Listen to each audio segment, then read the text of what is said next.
জয় শ্ৰীৰাম দোস্ত। যোৱাকালি কামখিনি সম্পূৰ্ণ কৰিব নোৱাৰিলোঁ। আজি আকৌ ৰাতিপুৱা শুই উঠি আকৌ কামত লাগি গ'লোঁ। আজি গোটেইখিনি কাম সম্পূৰ্ণ কৰি পেলাব লাগিব, নহ'লে সদায় সদায় এনেকৈ থ'ব নোৱাৰি।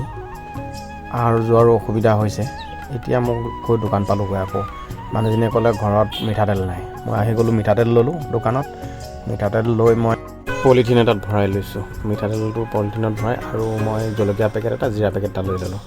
লৈ মই দোকানীক পইচা দিলোঁ। পইচা আকৌ ঘূৰাই দিলে মোক, কেইটামান ঘূৰাই পালোঁ।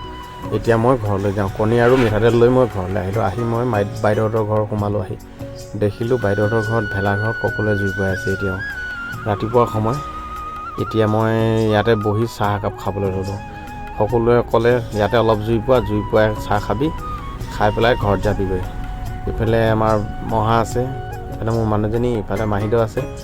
আজি ইমানেই, কাইলৈ আকৌ লগ পাম সকলোকে। আজি বাই বাই।